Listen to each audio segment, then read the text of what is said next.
this is Amy. Welcome to my channel. Today I'm going to show you how I do a very simple floral design and more of like a tropical flower on this green glass wine bottle. I have already cleaned it off and I've gone over it with rubbing alcohol. I will be using 4A Magic paintbrushes, a number 12, 10, and 6, and a fine liner brush. I'm going to be using all FolkArt paints, using Engine Red, Magenta, Titanium White, Forest Moss, Thicket, and Skullbush Yellow. They're a mixture of multi-surface and enamel paints. Alright, so to begin with the design, I am going to create it with the number 12 brush, and due to the way I'm set up here to do my videos, I don't have a lot of room to actually have my palette into my picture, but I just basically dip the sides of the brush into the paint and then do blending strokes and just keep doing that till I get the brush. Typically it's supposed to be 3/4 of the way full of paint. I don't always go by that guideline, just so that you know. Just do what you're comfortable with, basically. Alright, so I'm going to do this. Now, if you ever feel like you're not getting opaque enough of a coverage, because that's very important when you're doing gloss painting, you can always dip it into white, and that will help add more pigment to the paint.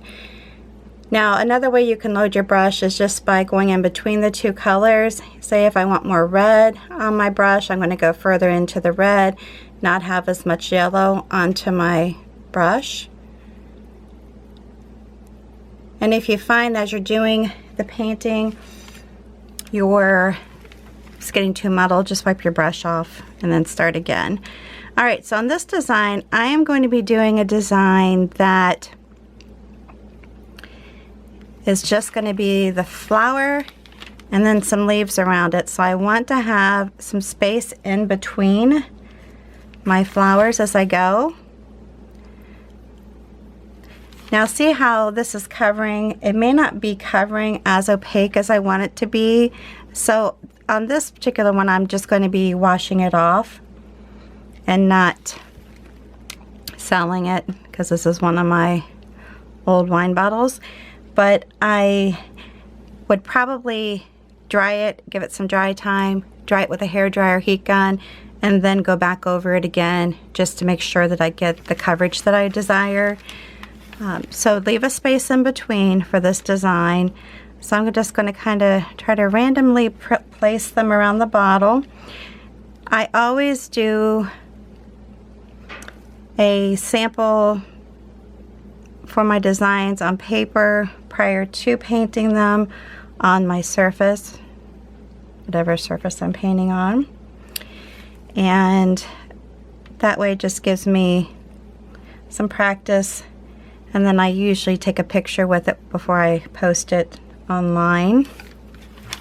So with this design I can go all the way around one direction, or like on the previous one I went ahead and connected to this and then went around this way to finish it off. However you want to do it. Alright, I'm going to add one more because since I'm doing it on this bottle, I don't need to have a ton of them. And let's go ahead and start here. We'll come around.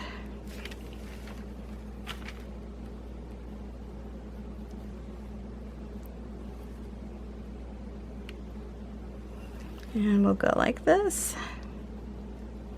Okay, so now we have those. I am going to go ahead and hit this with a heat gun just for the mere fact that I want to add something to the center. I will be right back. Alright, so the next thing I'm going to do is pick up my number 6 flat brush and go into the titanium white and the magenta. And I'm just going to go back and forth, dipping it in. Like I said, I can do it this way or I can just dip and go in back and forth outside of this, which is what I typically do, because a lot of times I don't have my paints lined up to do the in-between anyways. All right, so what I'm going to do here is just do a very quick, just kind of touching and going around the center here. Just doing a little bit of a wiggle, very lightly. Because when you're painting on top of the paint already dried underneath, you have to be careful that it doesn't pull up. So a lot of times when you go to paint on top, you got to just be very careful not to push down too hard on it, or you're going to see it pull up. Now this center is not that dry, so I'm pulling up a little bit of yellow with it, which is fine. I don't mind.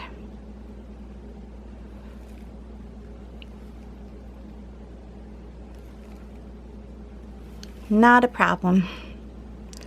I am a lefty, so if you find that the direction I'm going in is too hard for you, if you're right-handed, it doesn't feel natural, then switch and go the opposite direction. A little bit of yellow in here. There you go. Got one more to do. And then I'll give it some drying time, put my leaves in. And if you think, this would be really pretty with lights inside this design, because you're going to have not a lot of space in between because I am putting leaves in, but you're still going to have some space in between that will allow a lot of light to shine through. All right, so I'm picking up my number 10. Going to go in between my two colors again, and I'm going to touch in a little bit of yellow. Again, I can do a little bit of white if I want to vary the colors a little bit on this. On this design though, I am going to, at least my attempt is to have all the colors going, they're all the same. Now the leaves may not look identical, but they're all going. On this, since I'm doing a green bottle, I'm going to do the lighter green on the out so that you can see it better. On my paper design, I actually did it the opposite direction. Because a lot of times you can switch your, like have one side be dark, one side be light, or switch them around a little bit so that they vary from one leaf to the other. Let me go right in here. You just have to look at it and see where you want to place your leaves.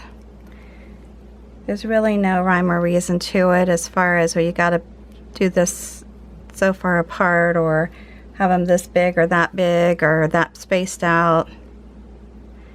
Just do it how you feel comfortable in achieving the look that you want. Okay, so I'm going to come up here, and I'm doing it to where I'm actually going up one side like this and coming back down. You can put a little bit of a curve to it if you want. And as far as which side you go down with the veining, it doesn't really matter. If you want the veining to be dark in the center, you can do it that way too. Or the stem, whatever you want to call it. I'm doing it with the lighter so you can actually see it better.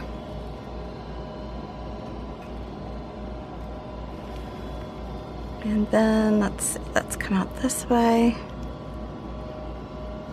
And you don't have to do two leaves either. I just like to have two of them together, not just one. At least two.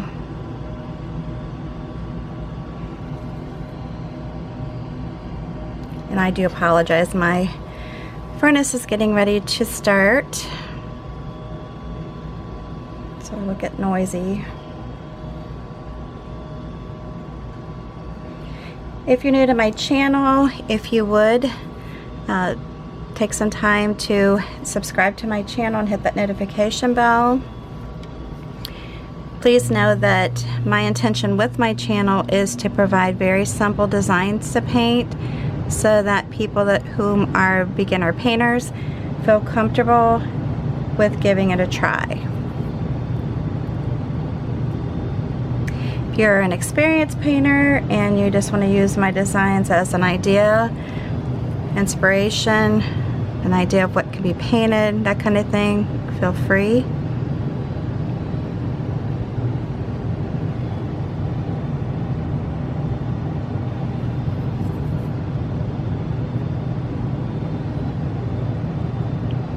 Oops, stuck a little bit of white in there.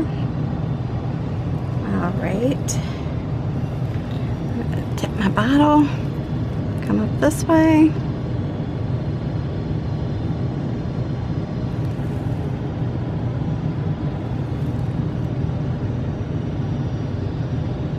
So I mean, you can like do your leaf like this. The only thing is when you're doing it on glass and you switch your brush around like that, it can cause the paint to come up off the glass. A little bit more challenging than if you were painting on paper.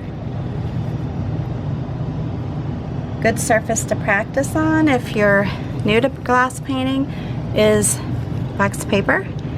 It actually can give you a very similar texture to working with glass, and you can create your designs and keep practicing your strokes on that and just toss it when you're done. It's inexpensive and, you know, again, perfect surface to practice on.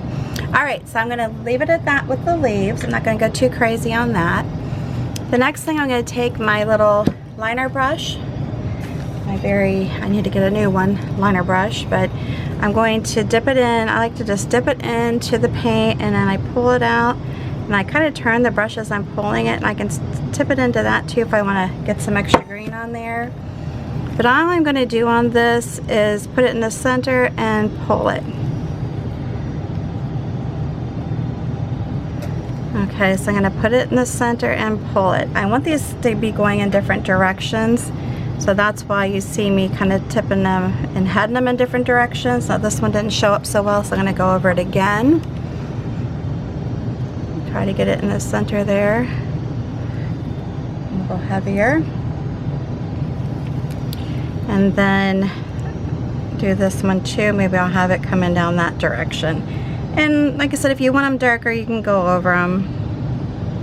When you dip them into all the different colors of green, then you end up, you know, you don't know if you're going to get one that's going to be real heavy. Now I just dip this brush into my yellow and I'm just going to go through and just make random little touches. They don't actually have to be dots. They can just be little slashes, or some of them are dots, some of them are thicker than dots. And I'm just going to come out here with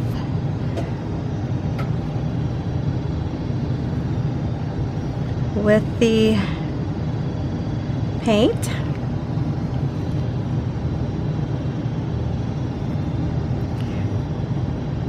I want them, and you can make it fuller, up to you. That's the thing with painting and being creative. You know, use your imagination. You know, even if you're inspired by somebody else's work, use your imagination and put your personality into it. You don't have to do it identical to somebody else. And then I'm going to dip into the white and just add into it, make it fuller.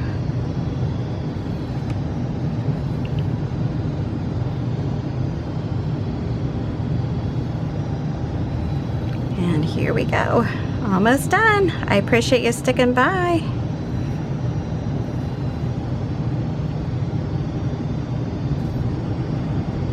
Pretty simple, right? Easy peasy. And there you have it. Alright, I once again appreciate you taking the time to view my video. If you have time, stick around and view some of my other ones. I have quite a few. And if you have any questions, comments, please put those down below the video. I'd love to hear from you. And until the next time, please stay safe and healthy. Don't forget to subscribe to my channel. Give me a big thumbs up if you like this video, and also share this video on your social network before you leave with your family and friends. Just hit the share button underneath the video and you'll be good to go. Alright, you have a good one.